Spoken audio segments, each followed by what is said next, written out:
Hi friends, అందరూ ఎలా ఉన్నారు? అమావాస్య రోజు చాలామంది జనాలు భైరవ స్వామిని దర్శించుకోవడానికి వస్తుంటారు. భైరవ స్వామి టెంపుల్కి. ఇది ఎక్కడుందంటే వైజాగ్లోని సింహాచలం దగ్గరలోనుంది ఈ టెంపుల్. కొన్ని స్టేట్స్ నుంచి కూడా వస్తారు, లైక్ ఛత్తీస్గఢ్, బీహార్ అండ్ ఒరిస్సా. యాక్చువల్గా ఈ టెంపుల్ అనేది కొంచెం అడవుల్లో ఉంటుంది. రోడ్ నుంచి టెంపుల్ దగ్గరికి వెళ్ళాలంటే 1 కిలోమీటర్ నడిచి వెళ్ళాలి. లోపలికి ఏమొచ్చి వెహికల్స్ అనేది అలౌ చేయరు. భైరవ స్వామికి నడిచి వస్తేనే చాలా ఇష్టం అంటే భక్తులందరూ, అందుకే అందరూ నడిచి వెళ్తారు. ఇప్పుడు టెంపుల్ దగ్గరికి వస్తాం. చాలా రష్గా ఉంది, ఎందుకంటే అమావాస్య కదా. అమావాస్య రోజు అష్టమికి, పౌర్ణమికి భక్తులు చాలామంది వస్తారు. చాలా రష్గా ఉంది. ఇప్పుడు బయట చెట్టు దగ్గర దీపం అనేది మీకు ఏదైనా కోరుకుంటే అది మొక్కుకొని దీపం వెలిగిస్తే అవన్నీ నెరవేరుతాయంట. సో ఆ దీపం వెలిగించినప్పుడు నవధాన్యాలు, నువ్వులు, కింద కల్లుప్పు వేసి దాని మీద బూడిద గుమ్మడికాయ పెట్టి దాని మీద దీపం వెలిగిస్తారు. మేమైతే కల్లుప్పు మీద ప్రమిదలు పెట్టి వెలిగించాము. ఇలా దీపం వెలిగిస్తే మీరు కోరుకున్నవన్నీ జరుగుతాయి. అలాగే మీకు ఏ దోషాలు ఉన్నా అన్నీ పోతాయి. శనీశ్వర దోషం ఉంటారు కదా, అవన్నీ కూడా పోతాయి. ఈ దీపం అనేది సూర్యుడు రాకముందే వెలిగించాలి, అప్పుడే ఫలితం ఉంటుందంట. మేమైతే దీపం వెలిగించుకున్నాం. ఇంకా దర్శించుకోవడానికి లోపలికి వెళ్ళాలంటే చాలా రష్గా ఉంది. ఈ అమావాస్య కదా, అసలు లోపలికి వెళ్ళడానికే చాలా ప్లేస్ లేదు అసలు. చూడండి ఎంతమంది ఉన్నారు. మేము 4 o'clock వచ్చినా కూడా రష్ తగ్గలేదు, ఇంకా ఎక్కువైపోయింది రష్.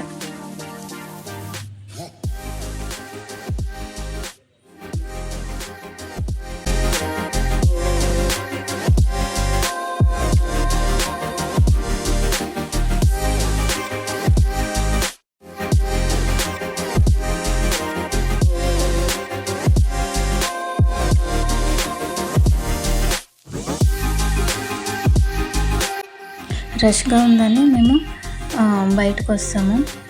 బయట చెట్టు దగ్గర దీపం వెలిగించాం కదా, ఆ ప్లేస్లోనే భైరవ స్వామి, ఇంకా వినాయకుడు, సుబ్రహ్మణ్యం స్వామి, ఇంకా శివయ్య, వీళ్ళందరికీ మేము పాలాభిషేకం చేసి బయటికి వచ్చాము.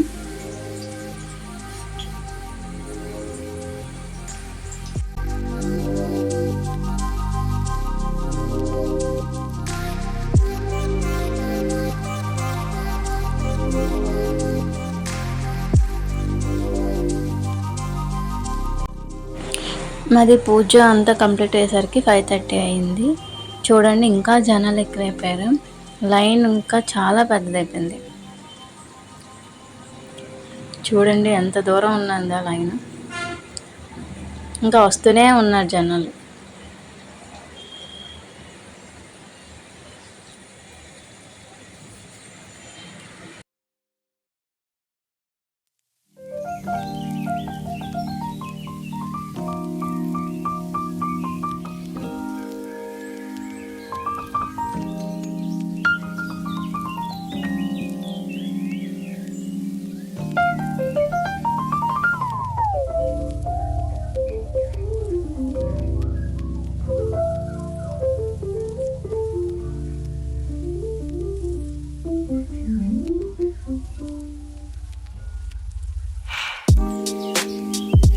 ఇంకా మేము నడిచి రోడ్ దగ్గరికి వస్తాము. 6 అయింది కరెక్ట్గా.